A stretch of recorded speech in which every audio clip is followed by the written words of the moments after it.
of building alarms.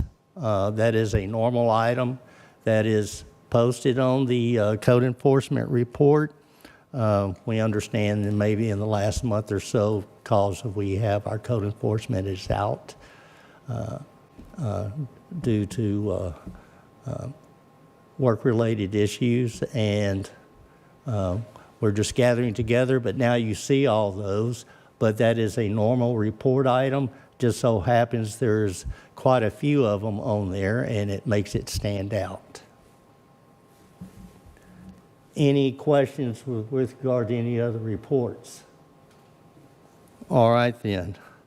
Let's go to updates on activities, projects, event recaps, community park projects. Mr. Tucker. We have a map here of the community park. All the items that you see here are under engineering. Most of them are waiting a survey to get the actual site locations, and then engineering will commence on it, but it's addressing the tennis court, the tennis court security system is not waiting for a site survey, but the contractor reports that the locking mechanisms we're still awaiting delivery and scheduling of the contractor to come out. Mr. Tucker's made mention that there's 20 some odd people that have already gone to the scheduling software and have registered, though it's not in use to schedule a time because the locks are not in place, but people are discovering that site. A number of areas with regard to poor drainage, you're probably all well aware of them, but those are being advanced by engineering, and all those are contingent upon the site survey to start with. We have the playground area improvements. When is that equipment due to arrive? 12/16, the equipment is going to arrive on site, and they will start the installation immediately. The pour-in-place fall surface will be done when temperatures allow for it. So just depending on that daily temperature, it may push it a little bit after the first of the year, but their intention is to install right as it arrives on 12/16. And all of that will be coordinated with Christmas in the Park.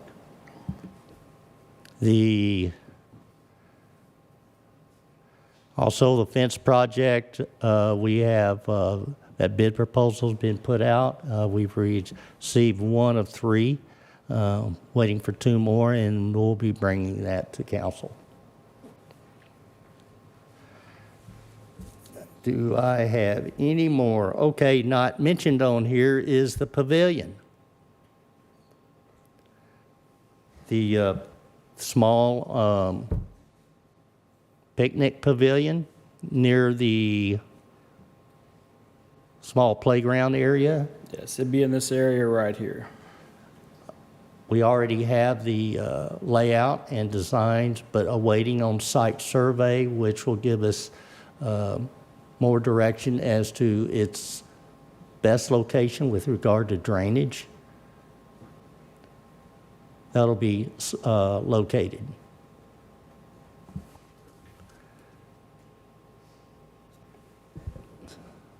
Mayor Halsey? Yes. I might have missed it, I apologize. Did you discuss what improvements are going to be made to the bridge crossing on the tap trail? The bridge crossing on the bottom right? Correct. They're looking at a bridge. You want to address that, Mike? Yes, sir. What we were asked to investigate over there at the tap trail was the continued inundation of the trail with drainage, and what we surmise is that water is migrating down that trench following the sewer line that was installed. And so what we're looking at doing is a underground French drain collection system. Try to intercept that drainage, take it underneath the trail into the creek, and keep it off of the surface. Yes, ma'am. I think she's referring to also further down the actual, like the low water crossing. We're reviewing the existing plans for the one that's already put in place, because this one had preliminary plans. So they're resurveying that, looking at the existing plans, and we expect something very similar to what's out there. That's correct. So the end result is hopefully getting rid of all the algae that's on that walkway, as well as up on the north end of, or the west end of the trails.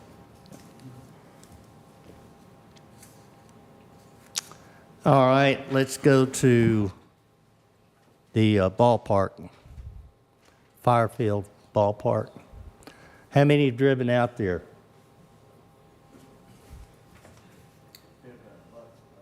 Well, lots of changes have happened in a month.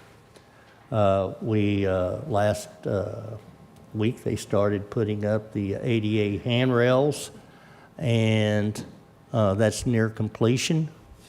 So that's from the parking lot. And then we also have handrails that are being installed from the ball field sidewalk area up to the restrooms. Now, it's behind those porta potties where the future permanent restroom facility will be placed. So that's all been coordinated up front, so we're not building a sidewalk that needs to get moved. Question for you, sir. I saw in the engineering report that you guys have slated at $300,000+ for 2025 for the restrooms to be put in there. When you are planning on constructing these restrooms, was there going to be an inclusion of air conditioning and also a combination of a concession stand so the HSA can actually have a revenue generating source? There's no concession stand. Is that something that we could add into it? Not without expense, but that would be another discussion item. To understand, HSA is a separate entity. Correct, but with that being a city property, we could also lease it out to select baseball tournaments and other organizations beyond HSA that would expect facilities such as this in order for us to be able to do that. So That's kind of what I was not asking. what's been in the plan or presented to councils, Oh, good deal. and that'd be a future topic. Perfect. Yeah. Well, I figure with 2025, I'd be getting in line with it ahead of the gun before anything even gets on paper, so we can get that budget adjusted. It's get all that in there. already on paper. Right, That right. budget was accepted. But Right, so- nonetheless, noted, Yeah. send me a note. 100%. Then. Well, worst case, when we do next year's budget, we'll make sure we bring it up then. So, I think that's all that we have to report on parks. Haslet Parkway Construction Project. Here is Haslet Parkway. That is from I-35 to our western city boundaries. Currently it is, construction has been completed to what is called Station 69. If you notice, it is just on the east side of the Learning Center. TxDOT and COG, and primarily TxDOT, have determined, and this is due to, I keep mentioning, have for many, many months, that utilities still in the right-of-way have delayed this project significantly. Right now, it's more than 2 years in delay. And TxDOT, over a year ago, we started working on recovery plans for this project, and to no avail. So TxDOT has determined the best course of action, which they have done, is suspending Zachary's contract on this project and suspending this project where it sits right now. The TxDOT's plan is to, what I've been told as recent within the last week, is Haslet Parkway up to Station 69. It will be finished out. That means graded, any sidewalks that need to be installed, seating that'll take place. Barricades will be put at the end of that roadway, which is at Station 69. And that roadway will be open to the public. The subdivisions, dependent upon developer completion of that roadway or the tie-in to Haslet Parkway, that includes both intermodal that runs between Caraway and Sweetgrass. Did I get that correct? And then also Sweetgrass Boulevard that goes up to Haslet Parkway. The developer is responsible for making those tie-ins. It looks like it might be 100 foot or so of concrete work to make those tie-ins, but that will be available to all those residents to quick access to Haslet Parkway and go to I-35 and 170. TxDOT's intention is to, in approximately a year and a half, to relet this contract for the remainder of the project, because the project is keeping the contractor on board, is suffering great amount of penalties. I do want to report that the city of Haslet is not subject to any of them. That's been confirmed last week in the meeting. Mr. Anderson was there as well. All of that will be borne by North Central Texas Council of Governments and/or TxDOT.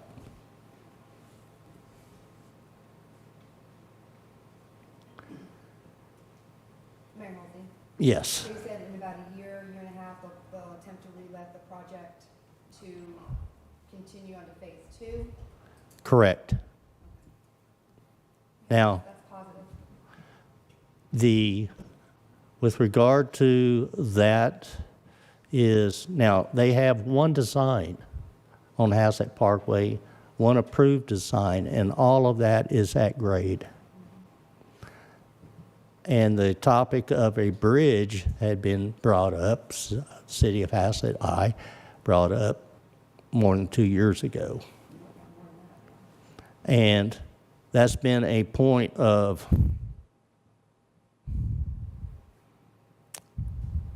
contention, is the word, asking for verification with regard to site breaking distance analysis, because it's a very aggressive downslope going right into 156.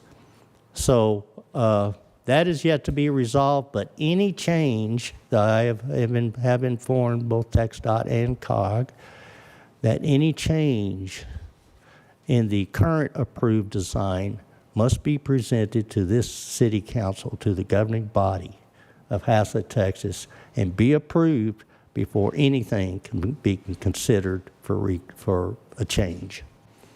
And they are aware of it. So do they have to make the change, or that's just the request that you're asking them to make a change? I'm not asking them to make a change. I did. Sorry, is it on? Your green button will light up on the right. It is, but it's not on here, is that okay? Yeah, it's showing her name on here. Oh, thanks. So early on, Haslet asked for a bridge, more than 3 years ago, the shooting, and 6 months or so after I took office, I'm calling up, where's this bridge? Because it was announced the bridge was going to be built. Now, at that time, the bridge was, as I understand it at that time, was across the tracks, 156 and Schoolhouse Road. And I did let cogno that the city of Haslet needed a bridge. And nonetheless, 2 years later, from that call, a profile was submitted, and that's the profile over the railroad tracks only. Now,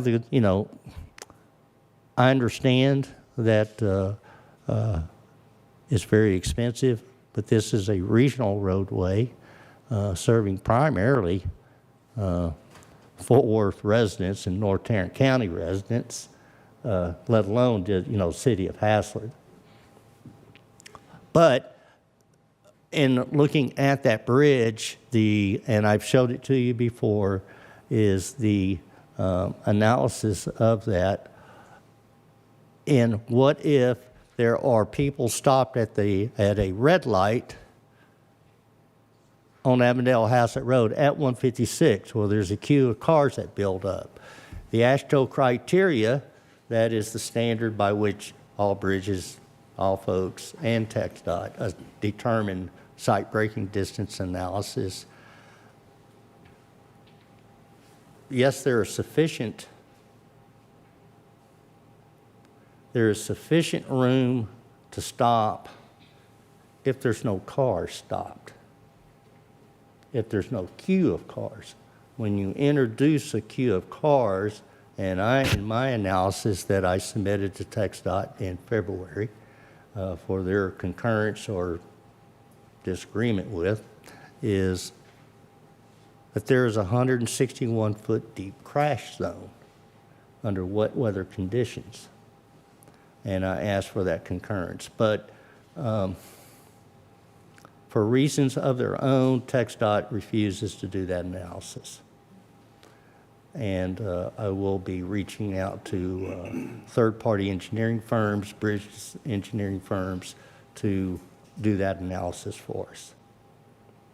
And that is what I'll bring to the city council if they propose, and the decision the city council is going to have to make is based on a risk assessment.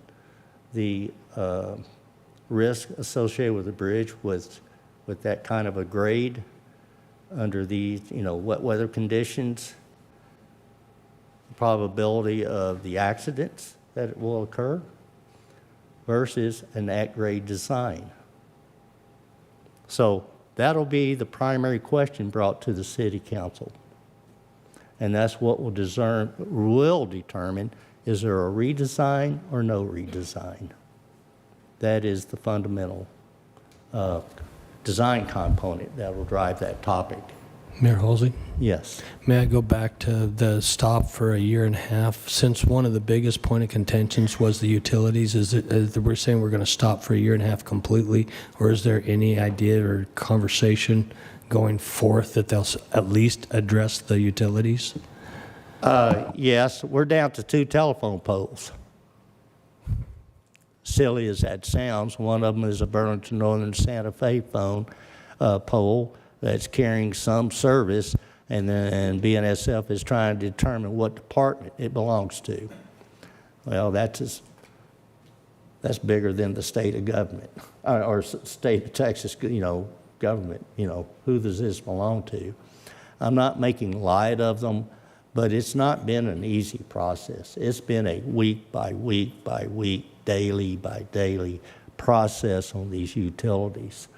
So that's where we are. The site that's out on Harmon Road, just north of Haslet Parkway, the TxDOT site, that happens to be the contractor's site where they stored materials, that's all been but vacated. And TxDOT is taking, now the materials out there, the city of Haslet purchased. And all the traffic equipment, that's lights, stanchions, signage, what is known as high value items, are being transported to the TxDOT yard in Saginaw. It's south on 156 on the right when you go through Blue Mountain, the city of Blue Mountain. So that's where they'll be taking there, because that's a much more secure area.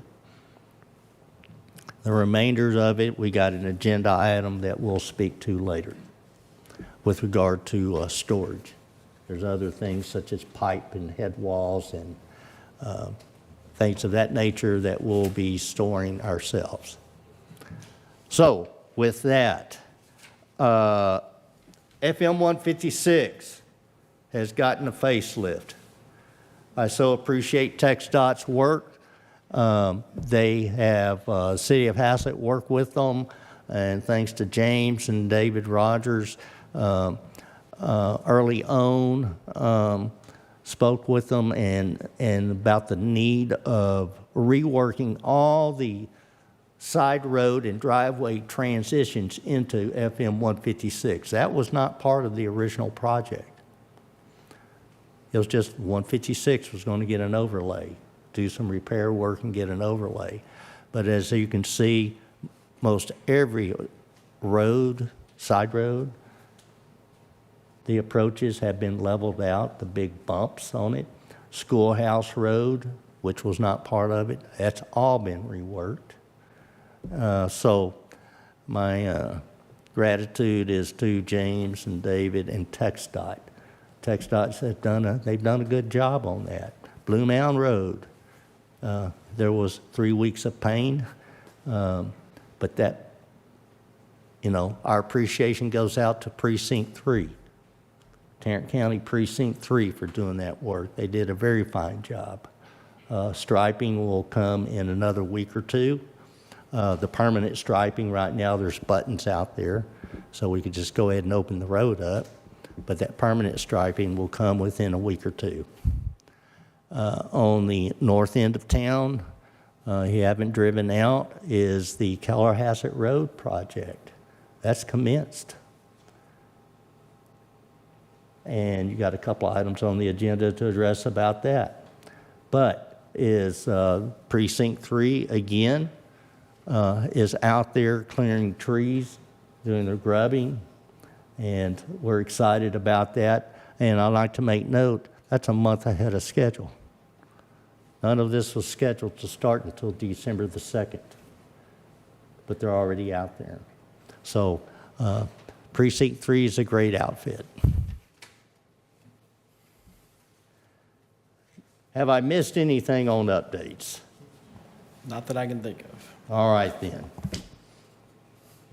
Council, let's move on to the consent agenda. Do you have any questions or would like to remove any item from the consent agenda? If not, I would like a motion. Mayor Halsey, Yes. I'd like to make a motion to accept the consent agenda as presented. Motion is made to accept the consent agenda as presented. Is there a second? Mayor Halsey, I second. There is a second. Any further discussion? All in favor? It's unanimous. Thank you, council. Item 9, public hearings, ordinances, resolutions, and actions items. 9A is discuss, consider, and act regarding the approval of an amendment to the Haslet zoning ordinance, amending the table of accessory uses and subsections 4.36 E and F. Mr. Schwenke. Mayor Halsey and members of the council, I got control of the screen here, so I'm going to show you a few slides now. And this first one's on accessory structures, and this is the existing chart right here. And I've sort of condensed it and put it on here so you can see the changes in red. The first change that we made at the very top is that we have allowed storm shelters to be put in any district instead of just the residential. Then as you move down, there was a section that said accessory dwelling unit primary structure. Well, accessory unit is not the primary structure. And so we actually struck it out of those two categories and we changed it to secondary, that's in the agricultural. And then the next one is a residential garage detached. Over here in the Old Town core, there was a blank space there. Well, that basically said if it didn't have the P in there, you couldn't do that use. You couldn't have a garage that was detached in the old town. And we have a couple instances where we have like a slab that is detached, which could have a potential garage put on it, and it would allow other people to do the same thing. Down here, we also took the word residential out of the storage shed and also there was a blank over here in the core. So we actually put that back in here and so that you could actually have a storage shed in the old town area. Moving on down, electrical vehicles charging stations were allowed in commercial districts, but they were not allowed in residential districts. So if you wanted to put a charging station in at your house, it wasn't an allowed use. So we actually put that in, and then we actually added over here. The Planning and Zoning Commission noticed that it wasn't in the Old Town Core area, so we put that in this one right here. The other one is the outdoor storage area, which was permitted by right.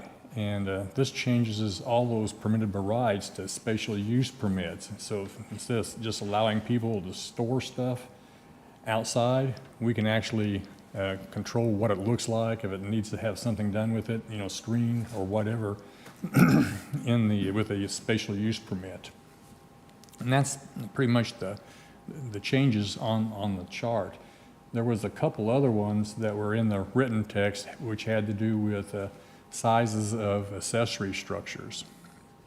That's basically the accessory structure ordinance that is before you now, is cleaning up this chart so that we can do things in the Old Town area and also throughout the city where they should be allowed or not allowed in the case of the outside storage.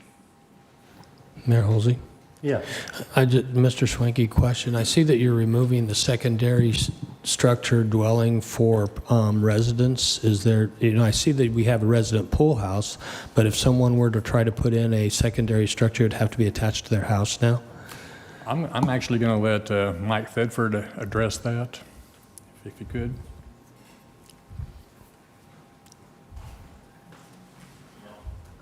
I'm going to say the question one more time. I noticed when we moved it from the primary structure to a secondary structure, we also removed it from the resident 1 and resident 2 so that they could not have a secondary structure on their property. So I was just curious. I know that down below you got the resident pool house, but some places may not have a pool house. They might just want to ask for a resident secondary structure, but I don't, are we removing that then and not allowing that? I believe this would be the dwelling unit. You can have other accessory buildings, but not a dwelling unit with a bedroom, all the other facilities that makes a dwelling. You can't have that in the R1 and R2, but I think it's still allowed in ag. Is that, am I saying that right? Yes, you are. And that's been consistent with what we have in the past, is not a second dwelling unit on the same property. I've just seen some of these people, they're actually building mother-in-law suites and that type of thing, and now you'd have to make that mother-in-law suite part of your house instead of a separate structure.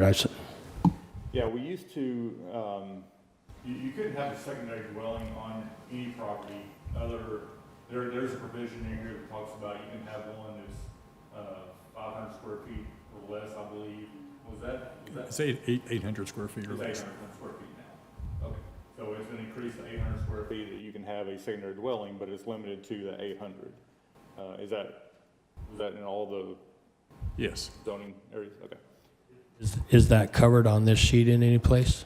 It's not on the sheet, there's some text that follows this in the ordinance that covers that. Do we have that text?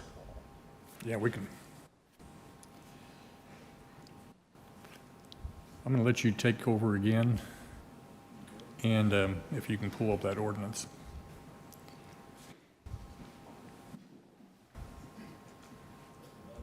Bring up the red line.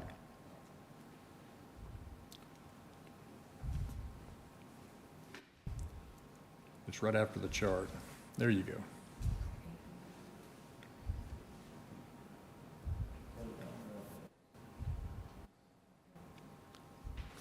So you want to walk us through this change that you have? I mean, I've reviewed this. E is what we've had on the books, and it is increasing. This is a dwelling unit over a garage. You can have a floor area of 800 square feet. It's been increased. It's been doubled in size from 400 to 800. Yeah, but I notice on paragraph F, which is the secondary, and that's what I'm questioning, it says the 800, but it says it's removing it from residence. Right. Michael? Mr. Swanky? I apologize. I wasn't at the P and Z meeting with Morriston when they had the full-blown discussion for this, so Is this a recommended P and Z item? This was actually the ordinance that was taken to the Planning and Zoning Commission, was this ordinance here. If you have, two dwelling units on the same lot, by definition, you have a duplex. And that's what we're trying to get away from, is having two units on a lot, unless it's a, pool house or, apartment type thing above a garage, for mother-in-law's quarters. Well, and that's really what I'm asking. I'm just saying, are we taking that away from having a mother-in-law suite separate from a dwelling? So the answer is yes. Yes. Yeah, you're basically, okay. Yeah.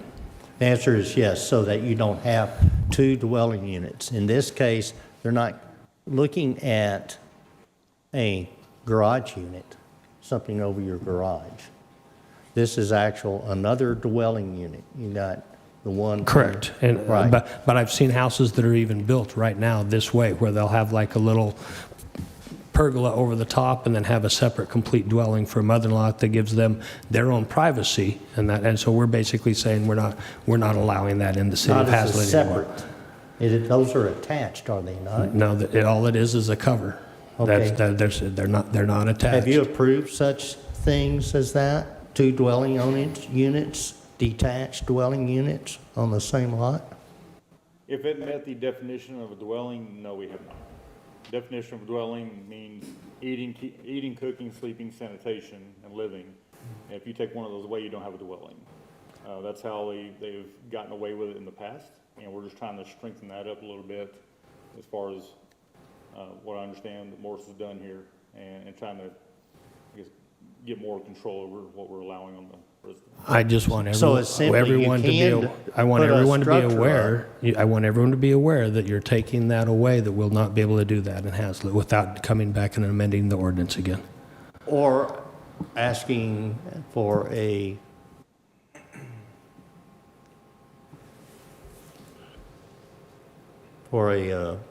what's the word I'm looking for? Variance. Now, again, if you had an R1 and R2, you're already having to get a permit, which is actually asking for the permission to do it. But do you versus- have objection to that?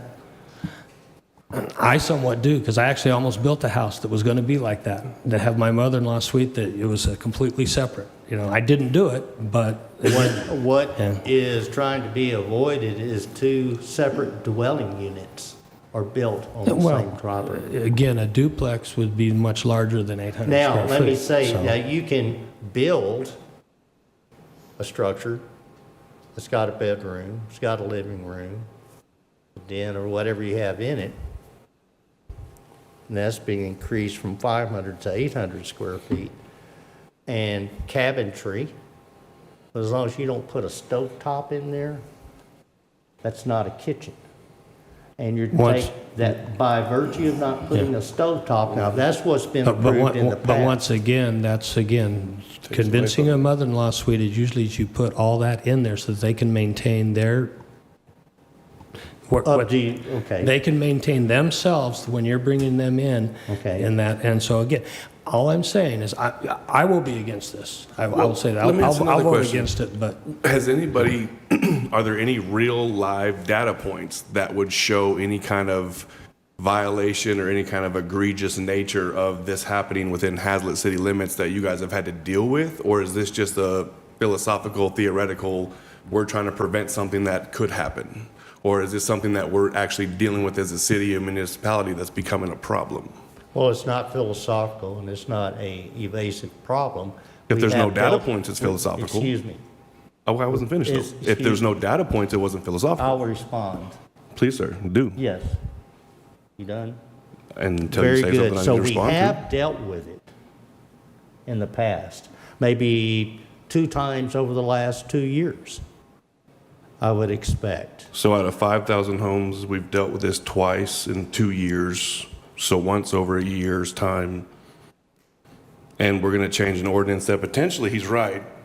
You know, the plus side to having multiple acre-sized lots is so you can potentially have a secondary home, that next-gen formation that a lot of people do, you know, kind of go to taking care of their parents at. I think it's worth, before we change an ordinance, at least review the data points and make the most educated decision we can. I might say, we get inquiries, probably weekly, citizens, homeowners, future homeowners, asking if they can actually build secondary homes on their properties. And we just haven't allowed that in the past.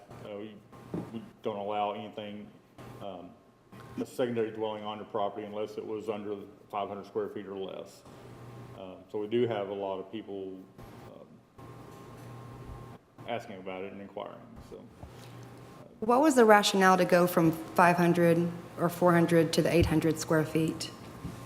That was a P and Z Yeah, initiated. It was basically, yeah, it was, through a workshop, the Planning and Zoning Commission recommended that number to be consistent with the numbers up above where the maximum size was 800, instead of having 2 different numbers.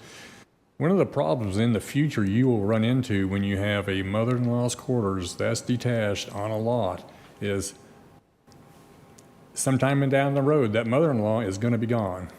And now you have another residential use or a house there, and what do? Do you tear it down? Because you don't have a mother-in-law living into it anymore. What do you do with it? Does it become a storage shed? Or what happens most of the time in a multitude of other cities, it becomes a residential rental property on a lot. Now, how do you police that? Well, it's hard to police. You know, you don't know who's living in there. You don't follow the obituaries to see who's passed away, and so you end up with a rental house on a single-family lot, and that's not a good situation. That's not what you really want in a subdivision. Mm-hmm. That's a good point. So we have to be mindful of the future build-out of Haslet. And what we allow today, you will live with for a long time. We have gone through instances of the renting of secondary units on the same lot, and that's always been, the answer's been no. And so we're just trying to be consistent here. Why was at the very top line on F, why was the word primary struck out? The reason why it was struck out is if it's a primary structure, it's not an accessory use. That's right. So that was just I'll call it typographical, a Scribner's error that the primary was used. You only have one primary structure, that's your home. That's why that change was made. Mm-hmm.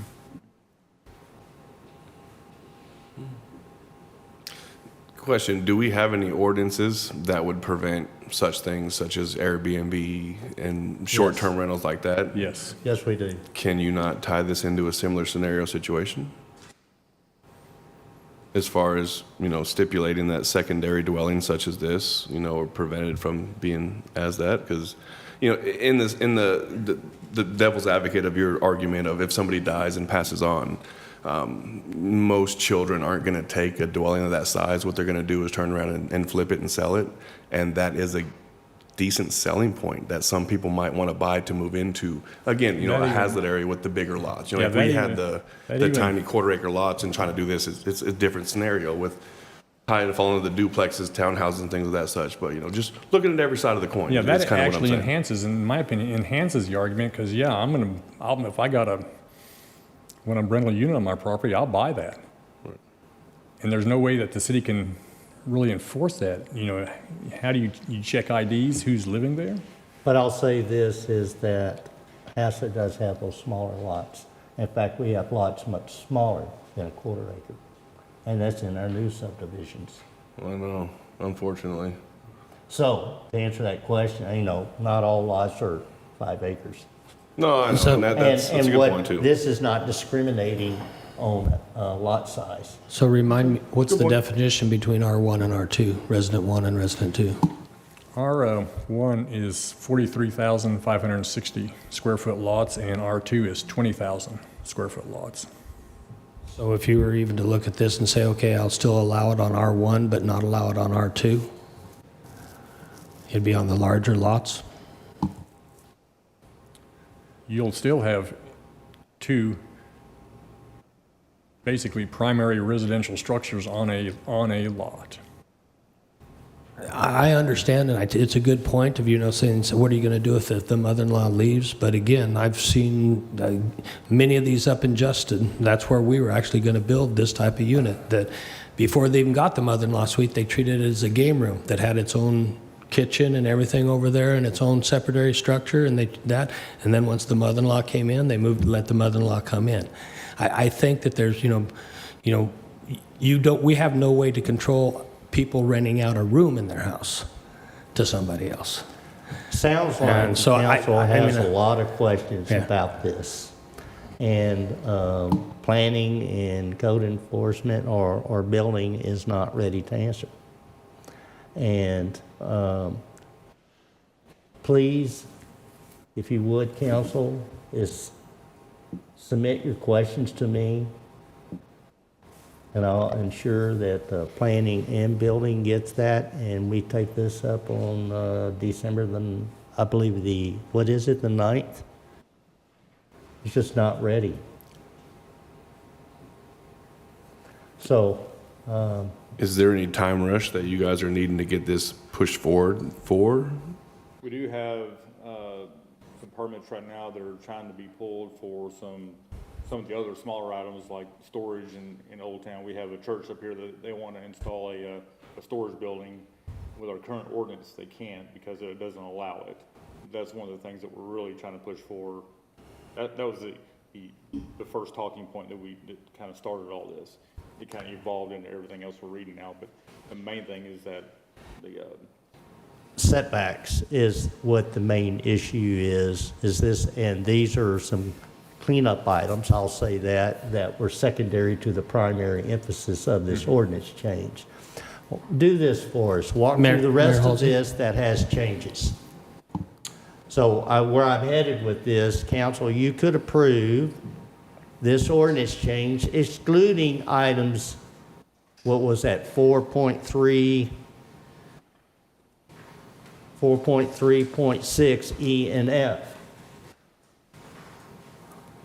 And go down to and brief us on what is the accessory uses. Okay, Mr. Swanky, you want to go through this and tell us what this change is about? Yeah, the first one is basically definition, just to make sure everybody understood, it's not a primary, but a secondary use.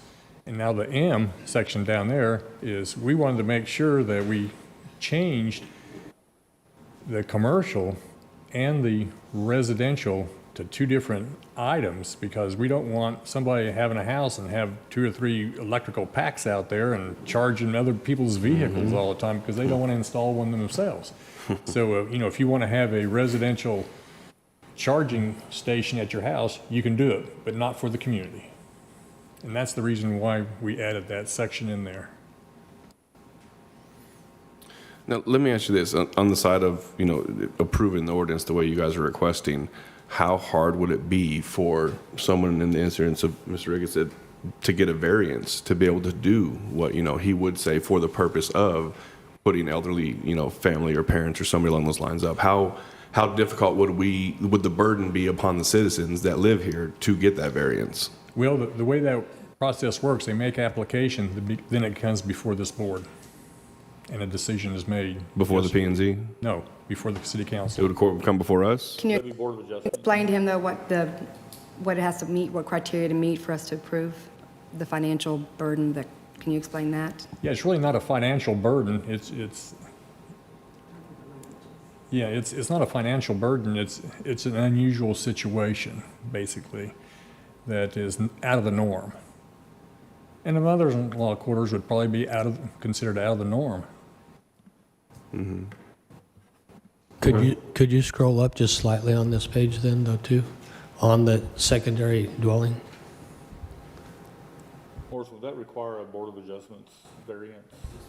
If what's Yes. A Board of Adjustments, would it require a Board of Adjustments variance if they wanted to do something that deviated from this ordinance? If they Yes. passed this? It's a zoning ordinance, it does take the Board of Adjustments. The Board of Adjustments is the city council wearing different hats. Okay. That And still leaves the power in the council. Each request is by the individual, if Yeah. any. What I would suggest, what I would suggest on this, if there's a problem, can you scroll up to right below the chart again? Right there is not approve at this time, E and F, and then change the chart by taking those two cross-outs, if we can, see the chart, right there under accessory dwelling units, taking those off for the time being, then approve it like that, and then we can come back and revisit the rest of it, which I think that would take care of the hangups at this point. Do you have your questions on the answer to the other items? Yeah. Again, I was perfectly happy if you wanted to approve the ordinance. I just wanted people to be aware that, and I was going to point out to paragraph G, you're actually calling it that secondary, you're calling it a granny flat or a mother-in-law suite. So, we have some conflicts in this document. So, That's what I'm saying, take that out for right now. yeah. Yeah, I think that would be best right now, because I think, when we're talking about this whole secondary structure, let's realize we're only talking 800 square feet. Okay, You're not going to put a 3-2 structure in 800 square feet. So, we need to be kind of in reality with what you can actually do with 4 walls and 800 square feet. It's limited. So I hear to talk about rentals and all that, and that's all speculation about what could be done beyond the original intent of it being built. But again, I get back, just to the size of it alone really limits what a unit like that, what you could put in it and what it could be used for. So I really think we need to pull that, have P&Z go back, reevaluate, and then bring something back to us. All right, good. Council, I make a recommendation that you approve this ordinance, removing the items of 6.3.6 E and F, and making the associated chart changes that correspond with that.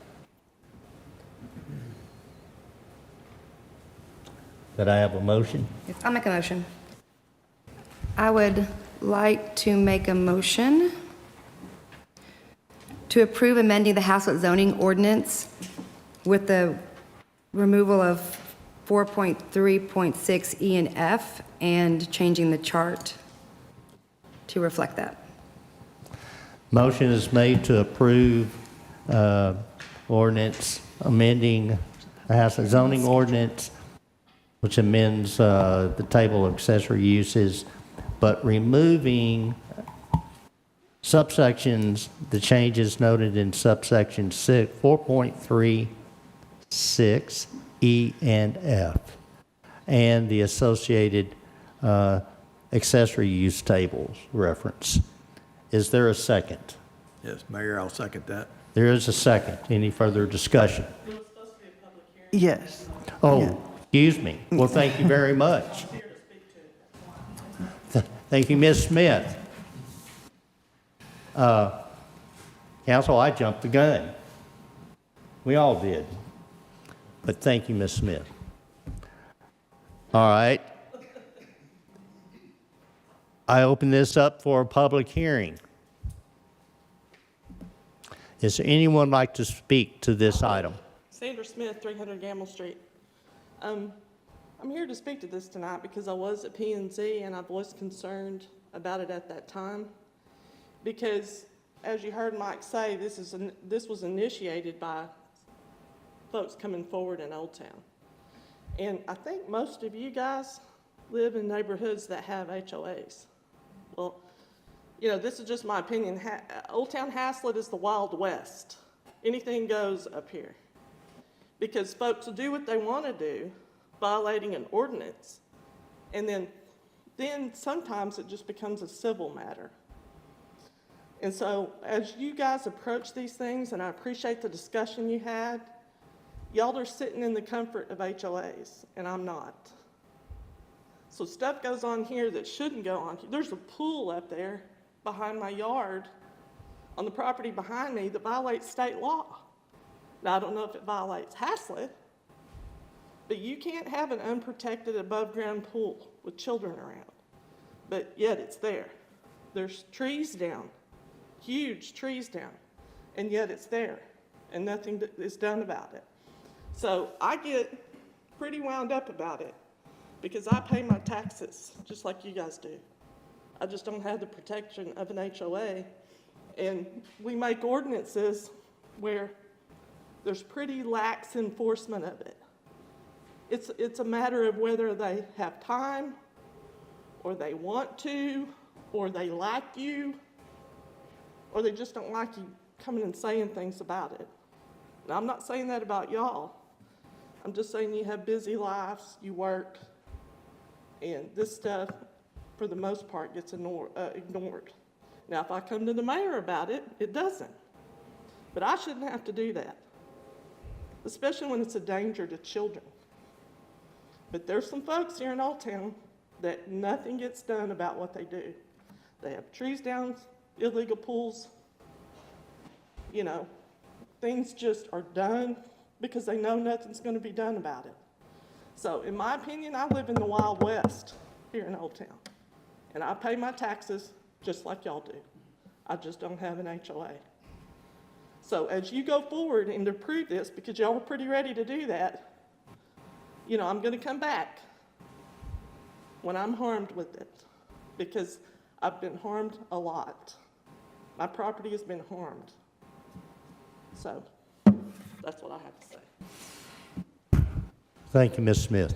Yeah, Mayor, just for public record, like, make notice, I do not live in a residential neighborhood that's governed by HOA, just for record. Thank you. I said I believe you all, but I don't know where you guys live, but I think a lot of you live in an HOA. I don't know where all of you live. Well, I would like to say whether you live in an HOA or not has no bearing on this ordinance. None. And I understand what you're saying, Ms. Smith. And is there anyone online who would like to speak to this? No one is requesting to speak. Mr. Mayor, just to get on record, ma'am, in regards to your concerns that Excuse me. things are being not addressed. Excuse me, Mr. Wood. Excuse me. First address me. My question is not to you, it's to her. I understand, but you address the chair first. Mr. Mayor, may I please wipe my butt? No, you're out of line, Mr. Watkins. Why? I need to ask you to do that. Why do I need to ask you to speak? I am. Yes, ma'am. My concern is that you're saying code's not being in conform, and I have a problem with that. So if they're not doing the job and enforcing the code of the city, then I appreciate you bringing that to our attention. Well, not many people. Mr. Watkins, Well, this is if out you of notice, order. I'm not many people. Mr. Watkins, and I'll attribute it to your inexperience and lack of knowledge, but you're out of order. Sir, you can attribute to whatever you like. Welcome to good. the reality of Haslet. No, the reality of Haslet, very good. Today, yeah. It's noted. So, there is no other speakers online? None in the chambers? I close this public hearing. Council, you've already gone through a discussion consideration. Is there any further discussion? All right. So a motion has been motioned and seconded to approve this ordinance, removing subsections 4.36E and F and the associated changes in the table, accessory use tables. And there any further discussion? All in favor? It's unanimous. Thank you, council. And so, staff, Mr. Schwanke, will prepare this and come back with the answers. And before for the December 9th meeting. Could I get clarification on who seconded the motion? Okay. That was And you- Mr. Hort. Mr. Burke, okay.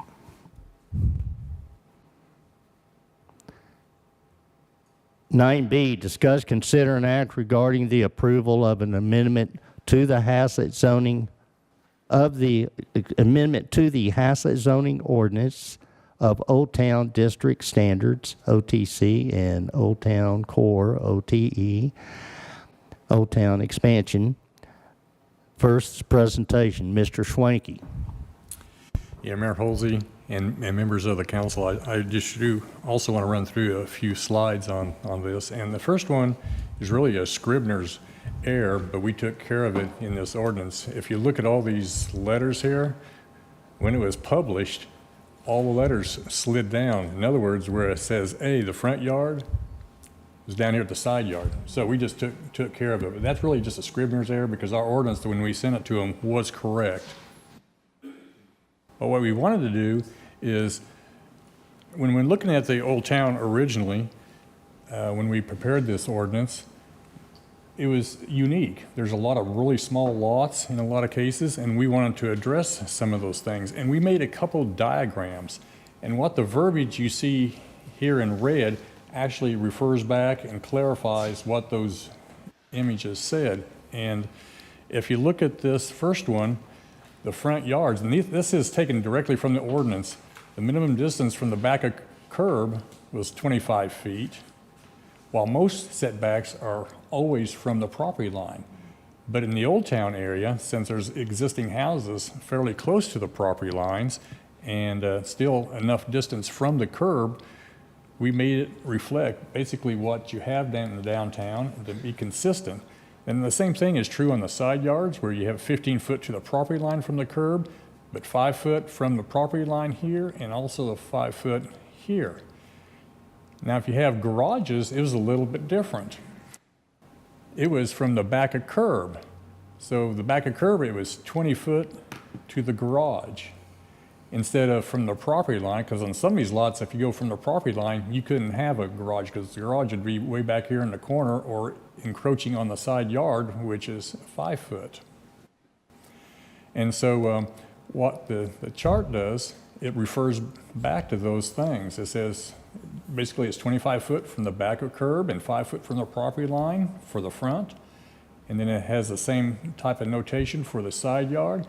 And then there's also a note down here at the bottom that says, you know, number 4, lot garage location options. And that's where you refer back to the garage options. And so it really will help out, you know, with the lot sizes that we have in the Old Town area, where the different things are located. Instead of, like say, the normal in every other subdivision in town, everything is measured setback-wise from the property line. But these two charts were actually in the ordinance, and that's the way we wanted it to be. And so we added the red notes just to clarify what the intentions were. And we also did that for the Old Town expansion, which basically did the same thing. It just went where we intended to. These charts were in the ordinance, they're currently in the ordinance, and we just made the red verbiage so it really agreed with what was going on, what the intent was. And much of this change is being driven by the uniqueness of the Old Town core lot sizes. They're long and narrow. but yet they still need garages.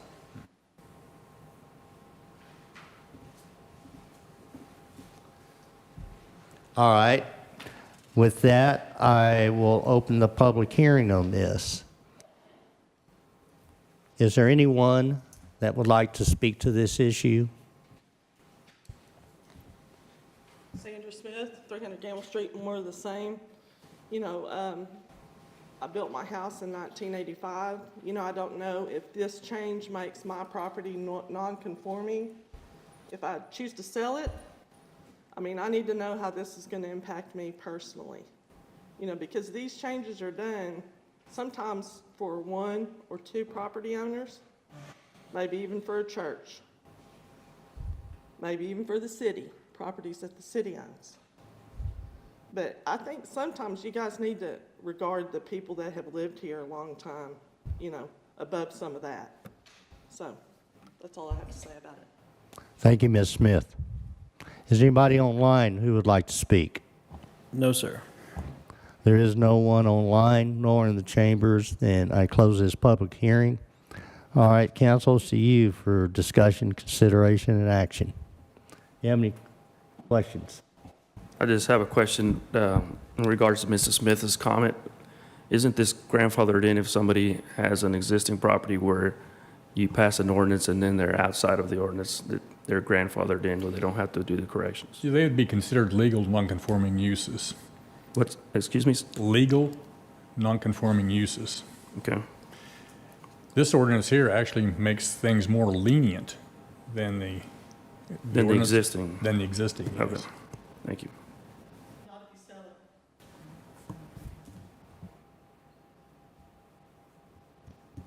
it. So if someone goes to sell their home, how does that affect? The legal non-conforming status goes with the property. It doesn't go by the ownership.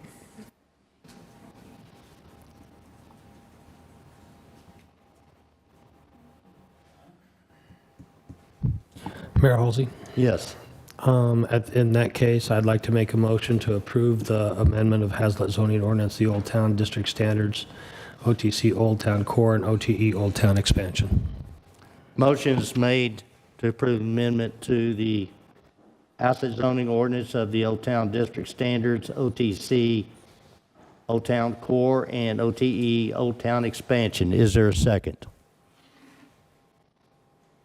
Mayor Halsey, I second. There's a second. Any further discussion?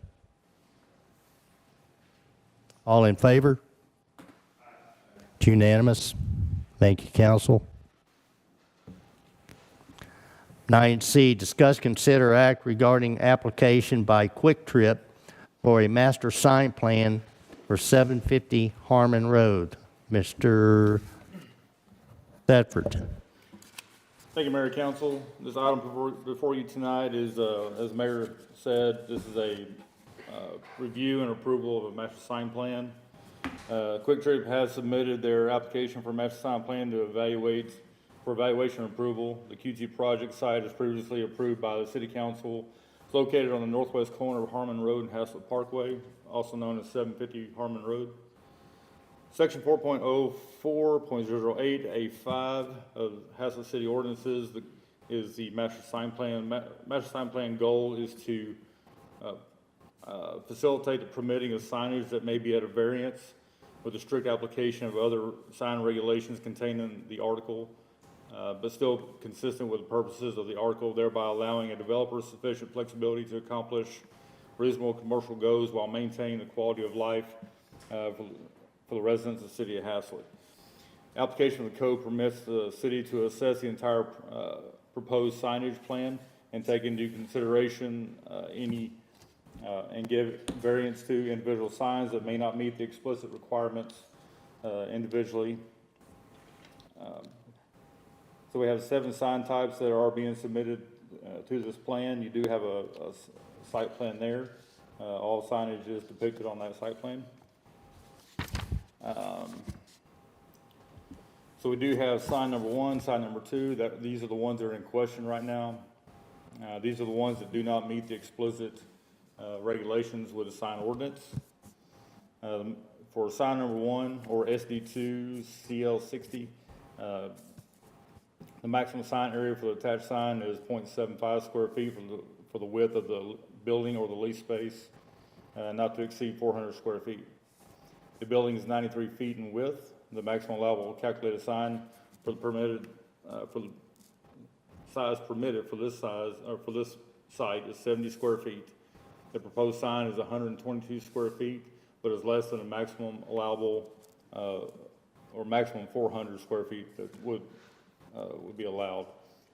Proposed sign, sign size is the QT company standard for all their stores that they have. Sign number 2 is the smaller signs, or just less than 20 square feet. They would be on both sides of the primary sign on the front on the same wall section.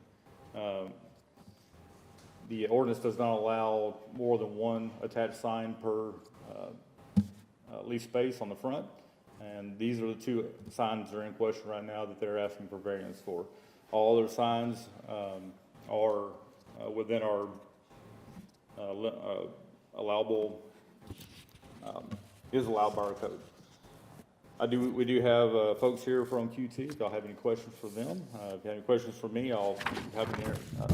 Entertain any questions you have and discuss it further. So, council, when you consider this item, should you approve the master sign plan, you are implicitly approving a variance. So this so-called variance that's being mentioned here is not a separate item. That's the master sign plan approval bill is built in. So that's why it's considered as a master plan in whole. Any questions on that going forward? Do you understand that?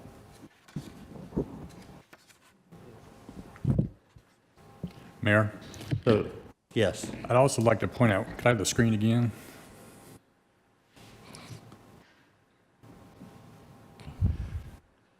I was provided this afternoon. I think you probably got a copy of it too. And these are the QTs all around the area, and they have that same type of signage around there. So they're just showing that they're being consistent with, they're not asking for anything that they are not putting in elsewhere around the area.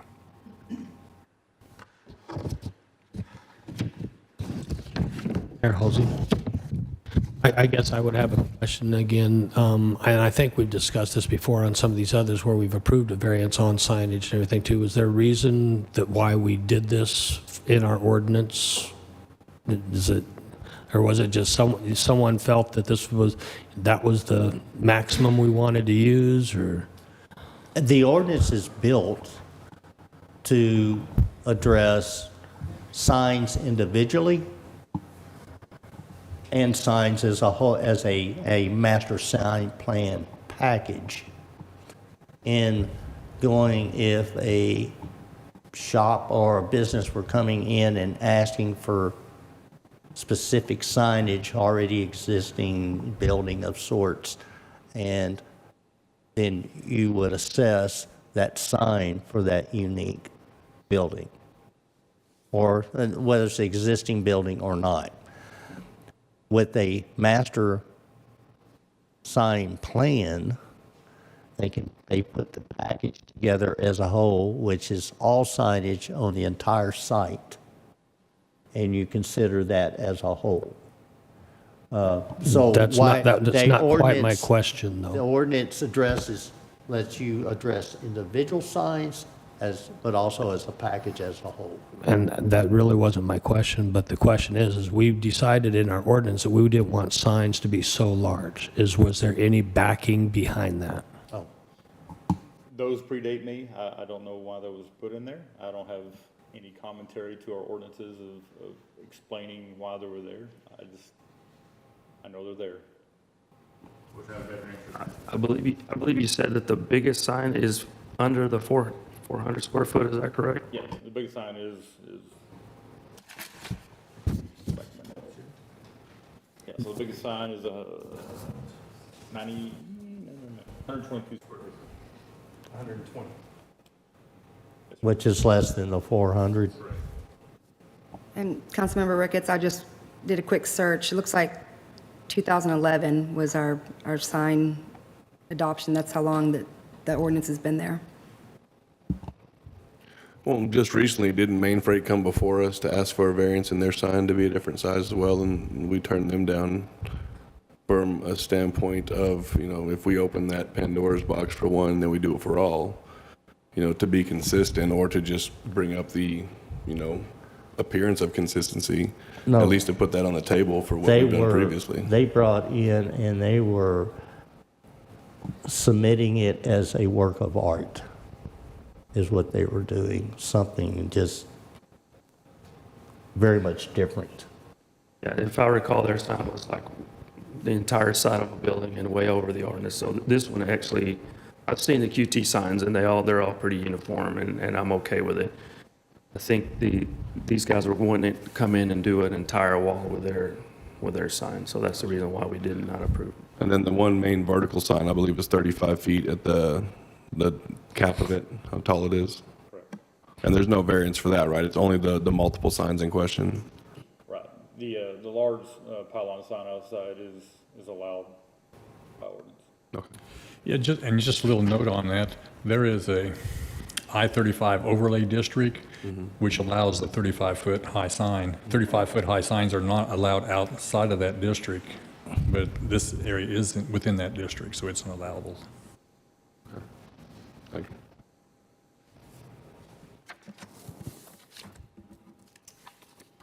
you. Any other questions? All right, council. Do we have a motion? Mayor Halsey, I make a motion to approve the Quick Trip Master Sign Plan as submitted. Motion is made to approve the Quick Trip Master Sign Plan as submitted. Is there a second? Mayor Halsey, I'll second. There is a second. Any further discussion? All in favor? It's unanimous. Thank you. Thank you, Mayor and Council.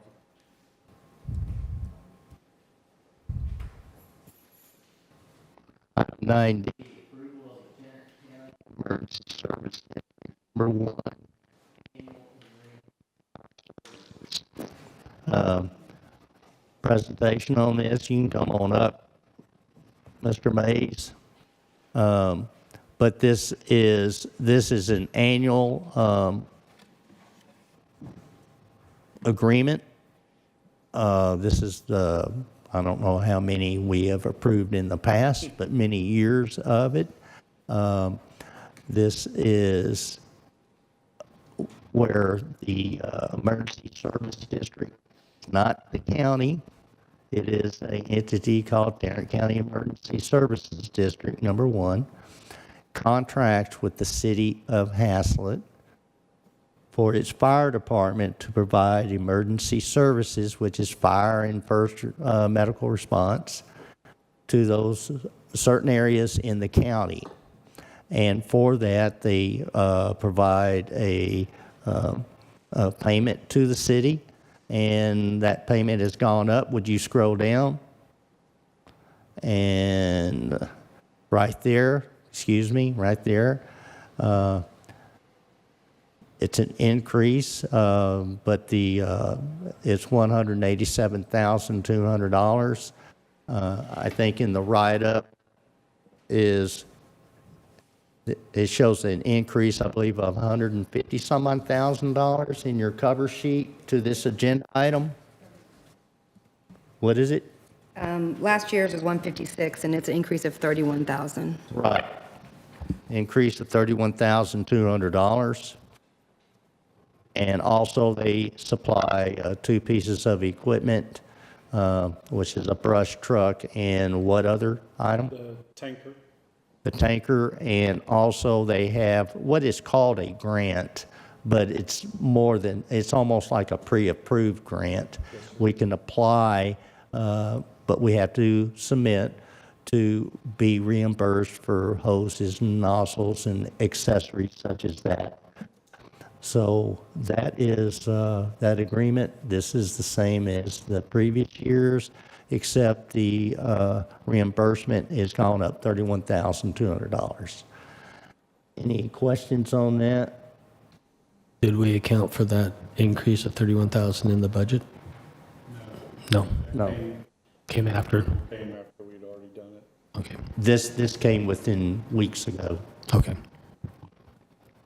Chief Mays, do you always apply for the $25,000 reimbursed? Yeah, they ask us when they're doing the budget workshop, we know we're gonna get 25,000, and they give us 4 different categories and just tell them what you want, and then once everything's all signed, usually by December, then that's when we can go purchase and then get reimbursed from that, so it's a pretty simple process. The ESD, got a 2-cent sales tax for all commercial sales in the county, and so that's increased their budget significantly, and so that's how they were able to give the 20% raise this year. So. Any questions regarding to this? If not, if I could have any further discussion, could I have a motion? Mayor Halsey? Yes. I'd like to make a motion to approve the Tarrant County Emergency Service District Number 1 TCESD Annual Agreement for Fire Services. Motion is made to approve the Tarrant County Emergency Services District Number 1, TCESD Number 1, Annual Agreement for Fire Services. Is there a second? Yes, Mayor, I'll second that. There is a second. Any further discussion? All in favor? It's unanimous. Thank you, council.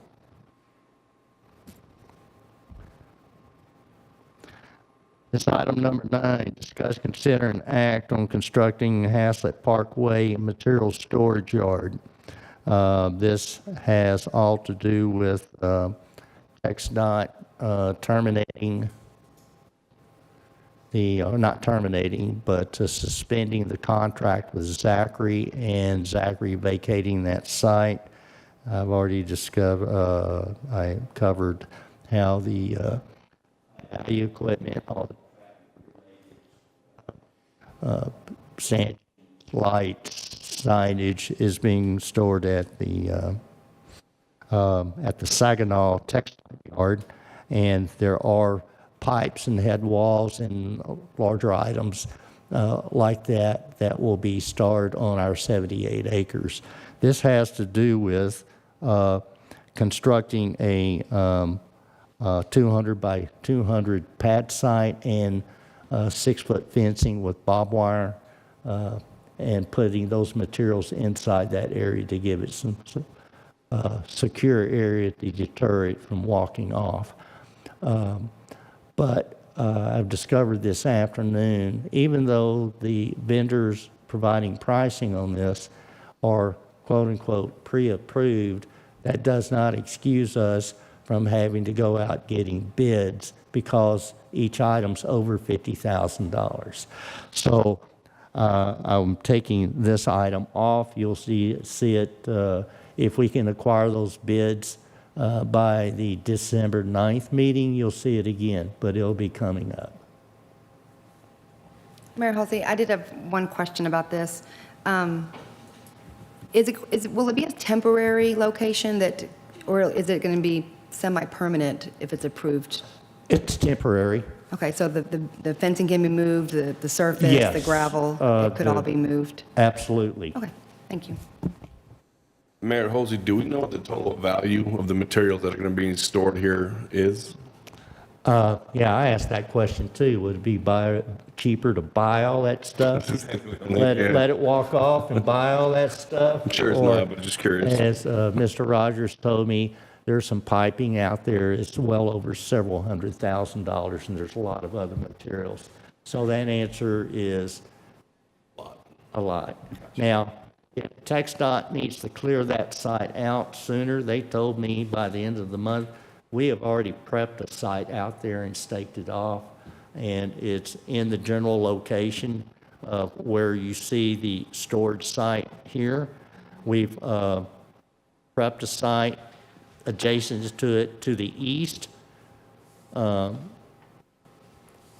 a laydown area for Zachary. Then we can come in and construct this, and they come in and move all those materials in the secure area. So that's our plan B. So, but because of the bidding requirements, we're going to plan B right now. Question on the material, is it able to be, it's not going to be corrosive or anything for a year and a half suspend? That's correct. Okay. Very much all in line with concrete or PVC type products. All right, then, moving on to 9F. Discuss, consider, and act on approving an interlocal agreement between the City of Fort Worth and the City of Haslet for City of Fort Worth cost participation in the Keller-Haslet Road Extension Project. Council, you've seen these agreements in the past, but it goes back a year and 2 years. But this is the City of Fort Worth contributing $800,000 to the Keller-Haslet Road project.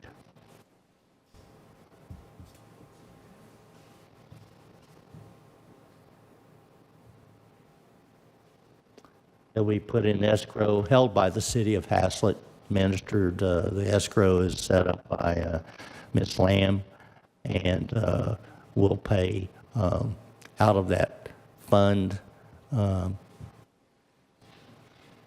pay for cost of constructions.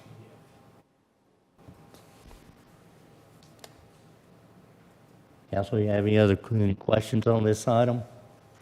If not, I'll take a motion, please. Mayor Halsey.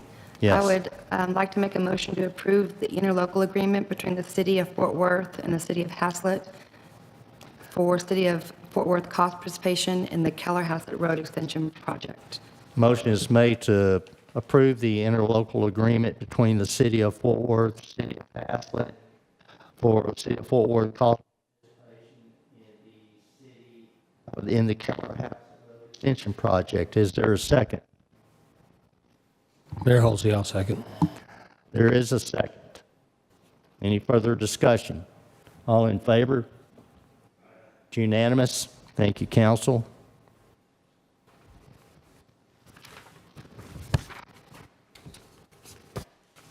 Item 9G, discuss and consider and act on approving the developer agreement between Dollar Flowers and the City of Haslet for developer cost participation in the Keller-Haslet Road Extension Project.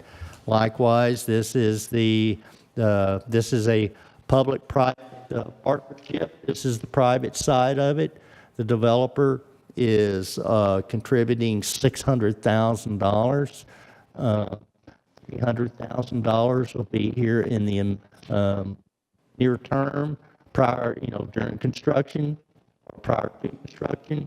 After the roadway project is completed and accepted by the city, then they will pay the other $300,000.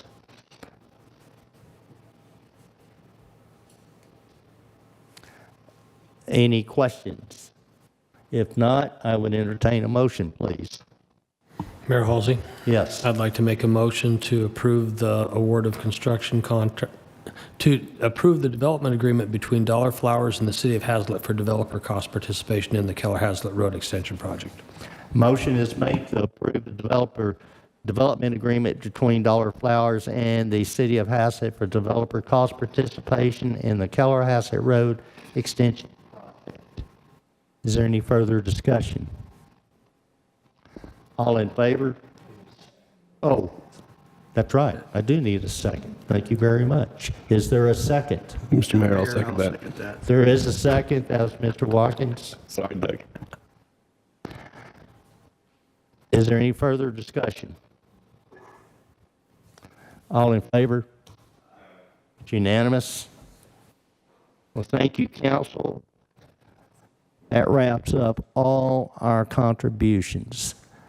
The Tarrant County bond, you've approved that interlocal agreement. The Tarrant County Precinct 3, you've approved that interlocal agreement for their construction. You've approved the City of Fort Worth interlocal agreement. You've approved the developer agreement. We have all the funds. If you go out there and look, they're already working. So, thank you again. 9H, discuss, consider, and act on award of a construction contract to Level 1 Paving Incorporated for the FM 156 right-hand turn lane and Keller Haslet extension project. Mr. Anderson? Thank you, Mayor, Council. Like to ask the mayor a question. Mayor, what's harder, getting funding for a project, getting right-of-way, or all the agreements in place? Say that again. What's more difficult, getting the right-of-way, finding the funding, or getting all the agreements in place for a project like this? Getting the right-of-way. So we embarked on this project back in 2021 as well. Well, over 3 years ago, I Yes. stood out there and I go, why don't we build this road? The only thing in the way is a roundabout. How hard can this be? How hard could it be to build a road where there is no road? So what we have before you this evening is a contract award for all the non-county construction items associated with this project. What you see on the screen here is a graphical depiction of those work-related items, beginning over there where James Hand is on 156 with the construction of a southbound right-hand turn lane to facilitate those folks trying to head west. You'll note that we had to add on to the pavement, and then it's kind of hard to see, but we're also milling, overlaying, and doing a bunch of reconfiguring of striping on 156 to allow for a left-hand turn as well. Then you'll see that the roadway section, which Tarrant County will be and is in the process of constructing out there, which is flex base and then asphalt. They're going to construct the roadway, put the storm drain pipes in, and basically everything else on this project will be completed by this contractor. So they'll come in behind the county folks and do all the striping. We've got guardrails, we've got large cross culverts that need to go in, a lot of head walls, concrete work, concrete riprap. And there's the median divider there at the intersection. Fencing, stormwater, reestablishment of grass, just all the things that have to go into the project that the county was not able to take care of. So we put together a budget back in 2021. We've been working within the confines of that budget for the last 3 years, and we're happy to report that even after this taking 3 years, we had a good budget when we started. The contract that we're asking you to award tonight for $984,000 and some change to level 1 is within our budgeted amount for the project. We're also asking, due to the fast-paced nature of this project and the work that's being done out there, that you pre-authorize a contingency amount and then give us the ability to execute the necessary materials testing proposal so we can make sure all these materials that the county folks are putting in are tested and meet the design requirements for the project. So with the all-in amount requested in our letter that's just before the bid tab here, as stated in your memo, we're at basically $1,132,603 or $460,000 under the budget for the project. So we have experience with level 1. They had recently completed the Ashmore Farms paving project that was done last year that included all the rework of the subgrade in the failed areas, as well as subcontracting out the seal coat. They did the 2015 Ashmore Farms project for us. They really like working in Haslet, apparently. And they're excited to get going on this project. The mayor stated the county is out there working diligently, a month ahead of schedule. We rushed to get this thing out. We were happy we got 3 bids. The bids are all in line. We felt good about the contractors.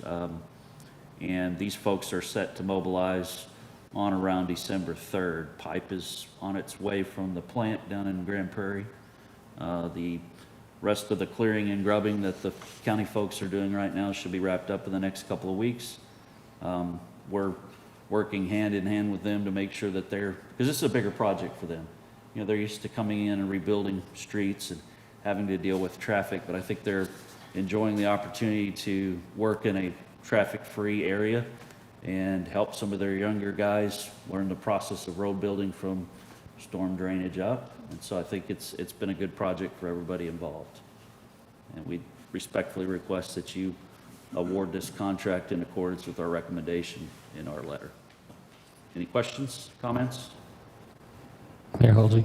Yes. I always do. Always when it comes down to proposals, because I look at proposals every single day Yes, sir. in my other line of work. Yes, sir. I always look, when I see a $500,000 difference between two, what specs did we see when we looked at those proposals that showed that big of a difference? Let's go to the bid tab, if you don't mind, James. That should be the next sheet. Maybe you can kind of zoom out just a little bit so we can look at the first two bidders. Fast fingers. He's going. You're stuck in a loop.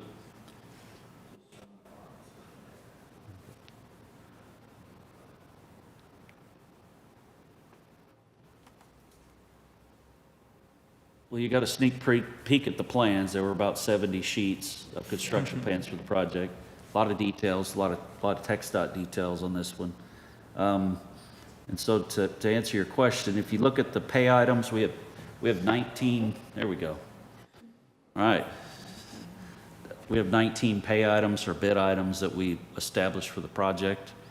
And each one of those pay items has a technical specification that's either in the plans, it's in the general notes, or it's contained in our bid document. And that's either a city technical requirement, a North Central Texas Council of Governments requirement, or TxDOT, basically saying this particular work item generally consists of this, right? The furnishing and delivering of this and the installation in a manner consistent with this other subsection. So we've taken our plans, we've broken it down into 19 bid items, so we're not having to negotiate for any field changes due to quantities and the like. Looking at the two bids that we've got on the screen, we've got a bid for 984, and then Jago Public was 1.1, so I don't know what that delta is. That's 120,000, which is, is that 10% roughly? Sunmount, they were at 1.6, so there, I guess that's the 500. Is that correct, Mr. Ricketts? Yeah, and again, I was just looking at the major drivers I see here is in your hydro seeding. It looks like from, Yeah, level I would one is quite a bit lower than on the hydro seeding than the other two companies. And I don't know if his hydroseed sub owes him some money from another job. I don't know. We do check to make sure that the unit prices don't appear to be imbalanced. Yeah, and it looks like the other big driver is the right-hand turn lane. Yes, sir. And so, and the county originally was going to construct that turn lane for us. We had every intention, and they were prepared to do that. I said, let's see what the bid shakes out. They could build it for $180,000 is what the materials were. And these guys said they could build it for $172,000.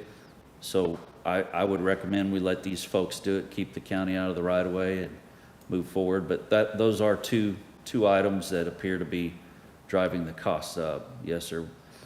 I just always try to look at that type of stuff to say what's missing, or what did someone just not understand the spec that you provided? That happens. We'll get requests for clarification, and we take those and field those up to 5 days prior to the opening through an issuance of a formal addendum. And there were quite a few active requests on this project. It was pretty quick turnaround. We were in constant contact with all the folks, but I think level one just wanted a little bit more than Sunmount. Yes, sir. So is there any reason why that you don't know why, for especially item 7, speaking of that, why they're double Sunmount? When you said the city's calculation was about 180,000, but you had 2 of the 3 are coming in at over 300,000+ for theirs. We have not asked them. I suspect maybe they put more of their money in the traffic control plan bid item, for instance. That was my question. Why do they need traffic control if there's not going to be traffic on it? Well, there's traffic control associated with the turn lane. Yes, Okay. ma'am. We have a traffic control bid item for that. And then when we go to make the switch and do the connection over there at Keller Haslet, there will be traffic control necessary as we make that connection at the 90 and construct that median. Yes, ma'am. So we tried to give 2 separate bid items so we can review 2 separate sets of plans and timing plans. But Mr. Watkins, it looks like they have more of their money in that particular item as opposed to the turn lane, and that's good for us because we're paying that one by the month, so we get that done sooner than we're only paying for it by the month. Yes, sir. Thank you. Any other questions, comments? All right. Mike keeps doing that too, keeps resetting. I'm trying to remember what it was. Oh, you mentioned a left-hand turn lane, so that's something that we were looking at just in the future, going northbound? Mr. Tucker's going to pull up the exhibit, and I'll attempt to answer that. So it'll be striped for left-hand turn lane for northbound traffic as they approach that intersection. It's hard to see on that aerial, but that whole intersection will be milled and overlaid. We did complete a traffic warrant study for that for a traffic signal, and TxDOT's elected not to put that signal in at this time. So we agreed to do all the necessary intersection improvements associated with the future installation of that traffic signal, and that included the striping of a left-hand turn lane. Mayor Halsey, because TxDOT did say they would provide the signal at one point. So they're saying they will, but not at this time. That's correct. That is correct. They will provide all the signal equipment. Okay. But we are going ahead and constructing the entire intersection to receive, has the spacing and the sites to receive all that equipment when TxDOT decides they want to put it in.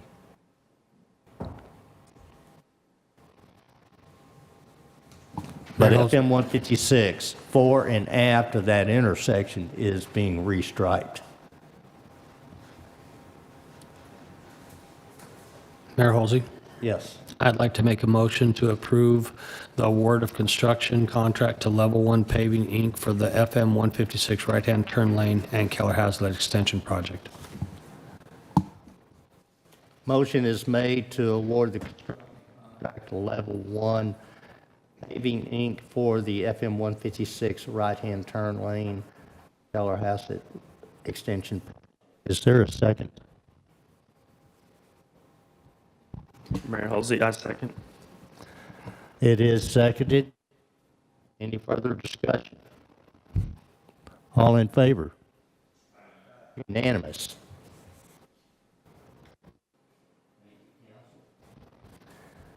Nine I, discuss, consider, and act to approve a resolution for casting votes for the election of members to the Tarrant Appraisal District Board of Directors.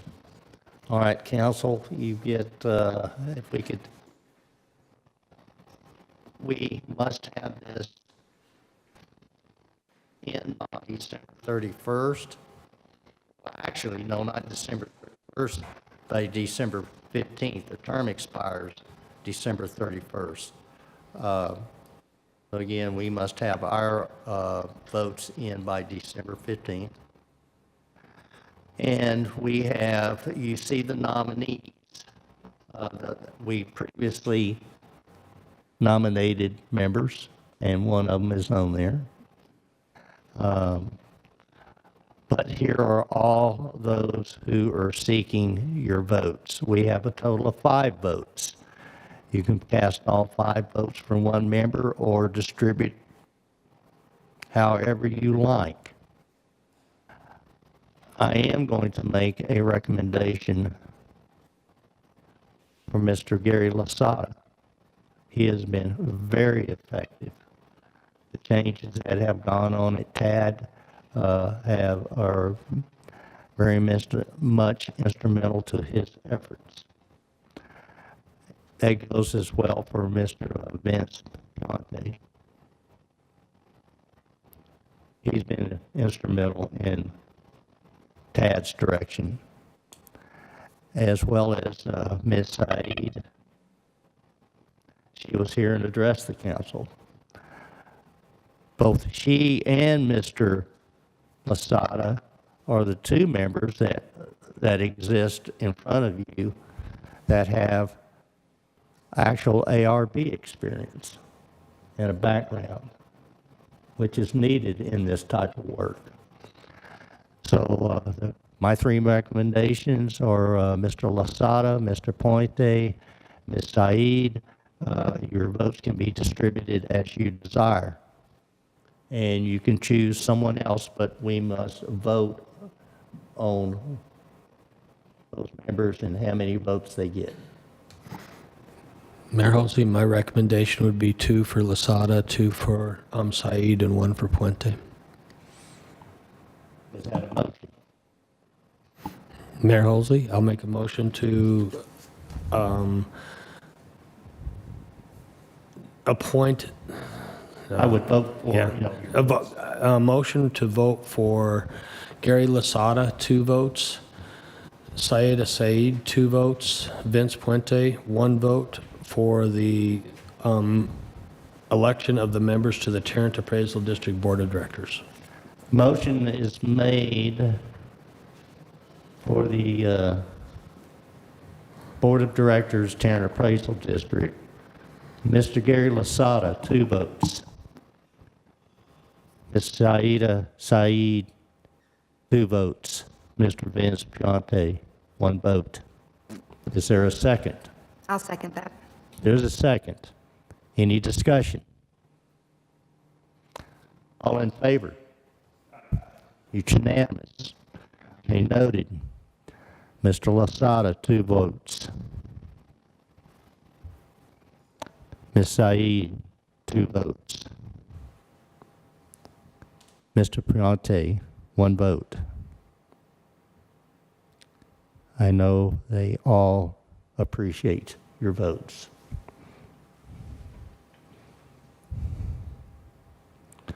And we'll be sending out tomorrow morning to Tarrant Appraisal District. 9J, discuss, consider, and act to appoint an applicant to serve as a member of the library board. We have 2 positions open on the library board. They're both alternate 1 and alternate 2. Ms. Elizabeth Arnett is requesting to be appointed to place 8, alternate 1.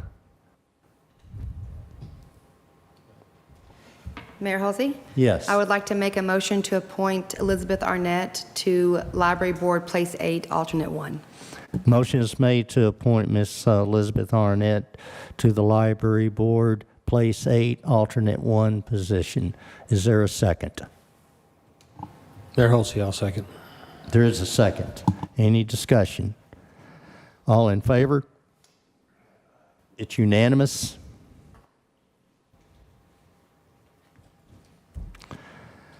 (9K), discuss, consider, and act regarding approval of the 2025 insurance benefits for employees. Ms. Lamb. Okay. This is the annual look at our health benefits for the employees, and we're getting ready for open enrollment. So the item before you tonight is for insurance that will go into effect January 1. And we've had some pretty good experience with our plans the last couple of years. We haven't had a lot of major claims, and so on our health insurance coverage, we were recommending to remain with Blue Cross and Blue Shield of Texas, and their renewal rates represent a 1.9% increase in the overall premium to the city. The coverages basically for the employees are the same. They're because they are considered because we are considered as a small group.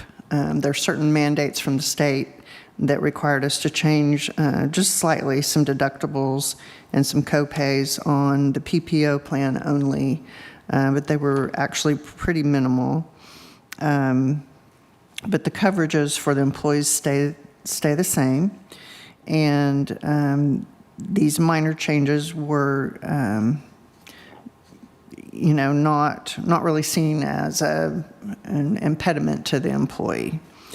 The increase for that piece of the insurance is $9,681. On the dental coverage, we're asking to remain with MetLife with a 12% increase. What's interesting about this is when we first went with MetLife, this will be the second renewal with MetLife, they had quite a significant decrease from the previous provider.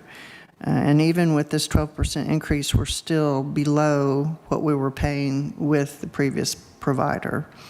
And this increase in their premium is $3,8400 or $3,084. And once again, it's not any additional coverages. The coverages remain the same for the employee. Coverage for vision, life, long and short-term disability, long-term care, COBRA, and our health advocacy, which is like a teledoc type situation.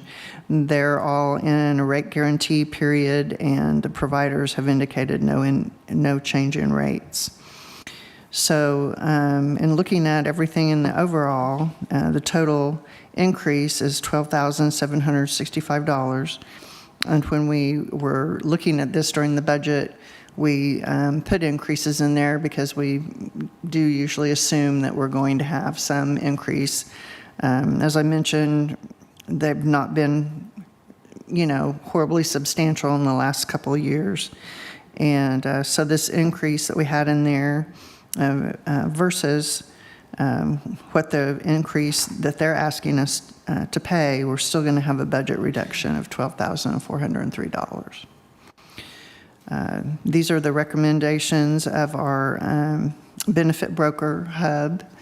And looking at everything, it's staff and the mayor's recommendation that we ask for your approval for this.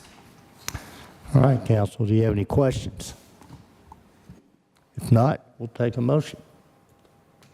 Mayor Holsey, Yes. I'd like to make a motion to approve the 2025 insurance benefits for the employees. Motion is made to approve the 2025 insurance benefits for the employees. Is there a second? Mayor Holsey, I'll second that. There is a second.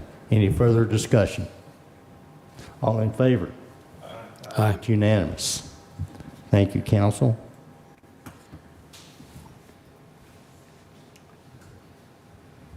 All right, council, item 10 is executive session. The city council reserves the right to adjourn into executive session during the course of the meeting to seek legal advice from its attorney regarding any item on the posted agenda as authorized by section 551071 of the Texas Government Code. Additionally, pursuant to the provision of chapter 551 of the Texas Government Code, city council may adjourn into executive session in accordance with the authority contained in section 551072, and this has to do with property exchange.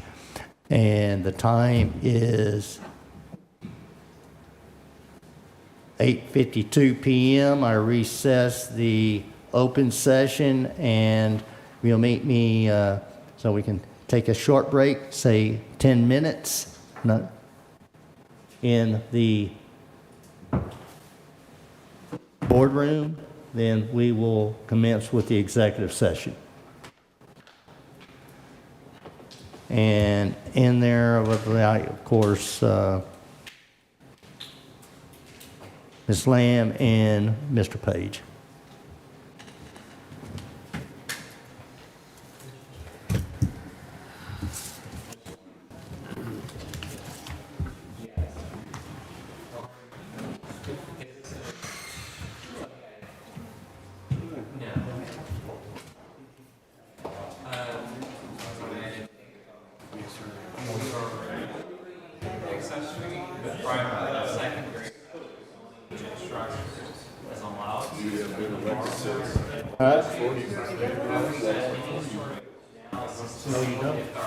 Oh, yeah, I was elected just like you.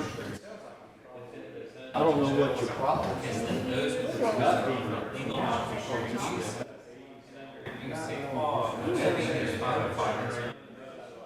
Should they stop using it? I don't know how we would. That's the other thing. I'm not sure how we can arrest them for use. I don't know how that would happen. Being used to identify the properties that have structures on, and then notify them that. What you're doing is not just.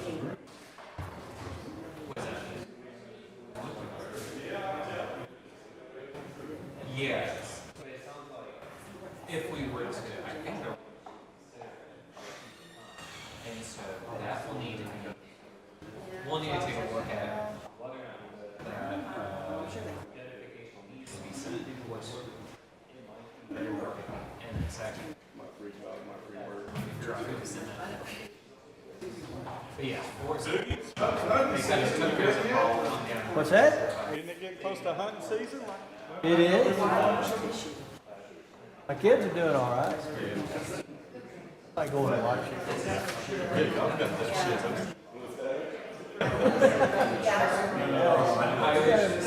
The older boy shot him a turkey last year. He didn't shoot with his bow, so I gave him credit. Yeah. We got turkey breast sitting in the refrigerator. We got to figure out how to cook it. Tried for years. Find the right way. Dry out. I get tired of messing with him, but he's like, we're not gonna get it. You done the deep fry? He's tried that? Yeah. Wrapped it things with so much bacon, you know? Nothing we ever tried. I don't know, I don't know if we just take our eye off the ball for a little bit. Cook it. One last. That's all 40 cookies. Yeah. I meant to, I took a picture, and don't know what happened to us. We were down there. And we're wrapping weights, we're down in Mills County, so golf weights to the county's not big. But their actual address is small. Okay, there may be 9 people. It's really dying. Little fundraiser down there, raffle. I don't know.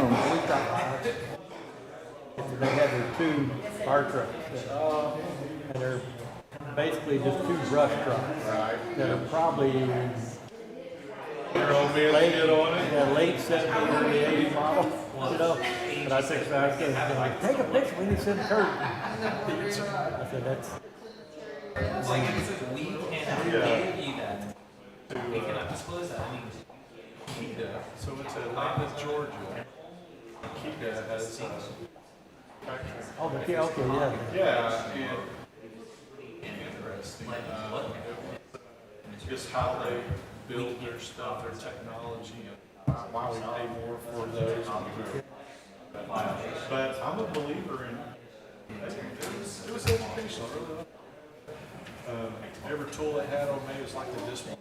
Go to the Home Depot, and then once they educated us and showed us how they build theirs, and then here's what the other people's stuff looks like. Yeah, you see what it is. And then outside, torque, Jackhammer, saws, and car. That's fun stuff. Yeah, when you can actually go put your hands on it. Let's see what the fuck goes. Good. yeah, but I know, and so that's something for us to keep in mind. Change and state law. It's been good. It's been quiet out there for the most part. Ordinance doesn't have it. Quiet is good. I'm one of the few that actually It would respond. just be the aim.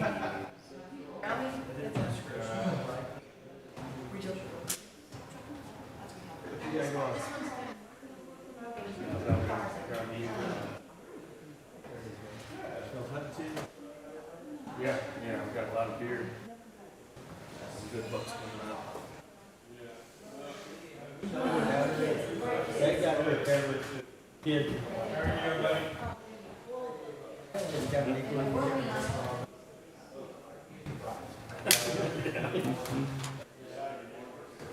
There's 2 things about camping. We're on the outside of you.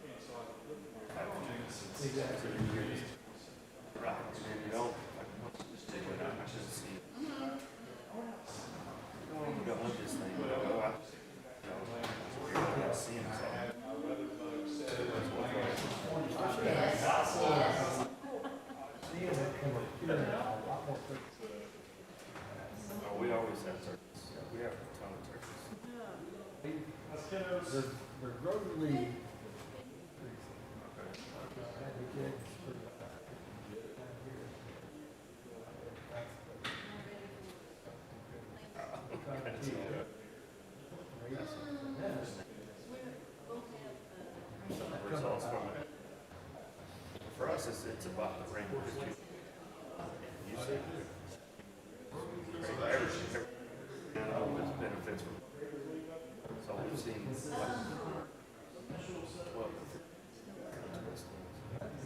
last year was only about half. Yeah.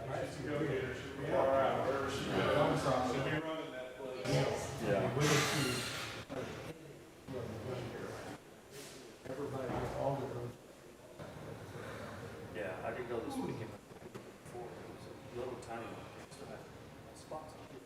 So we're getting, didn't get past the first, second row. That's a spot. Pretty late, yeah. Pretty late, yeah. That's the Gulf Spring Region. Helps the horn growth and it just helps in general. We got some good rain in July. That kind of rejuvenated things. A little bit dry.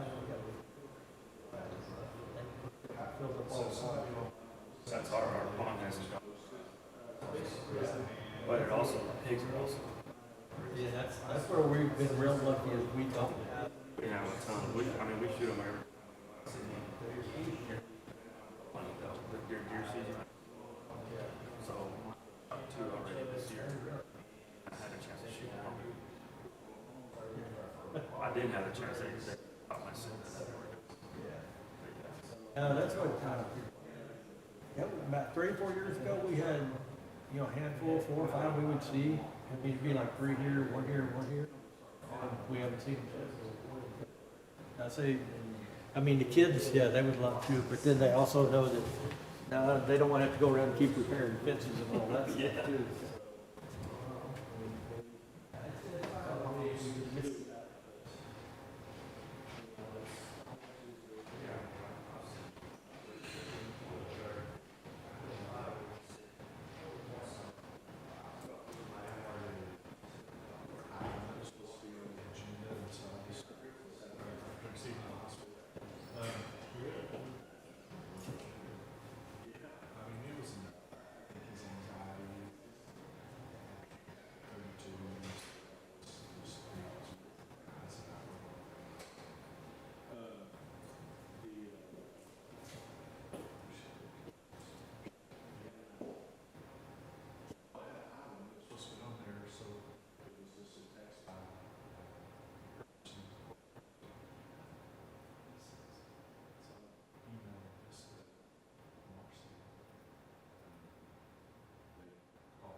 The time is 9:34.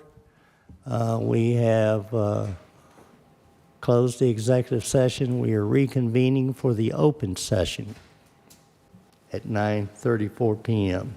All members of the council are present. Item 11, consider and take any action resulting from executive session. Mayor Halsey, Yes. I would like to make a motion to allow the mayor to execute executive agreements with a title and appraisal company for up to $10,000 to be taken from the contingency account. Motion is made to authorize the mayor to execute agreements with a title company and appraisal company or not to exceed $10,000 to be taken from contingency. Is there a second? Yes, Mayor, I'll second that. There's a second. Any further discussion? All in favor? Unanimous? Thank you. There are other items to take in consideration from executive session. Future agenda items, you see the list there, council. There's more coming after that. We just haven't got a list. Do you have anything you want on a future agenda item? Mayor Halsey, maybe just information. I noticed in our flyer that there is a Haslet.org business directory, and I just wanted information on that maybe at the next meeting. Yes, we'll provide. Thank you.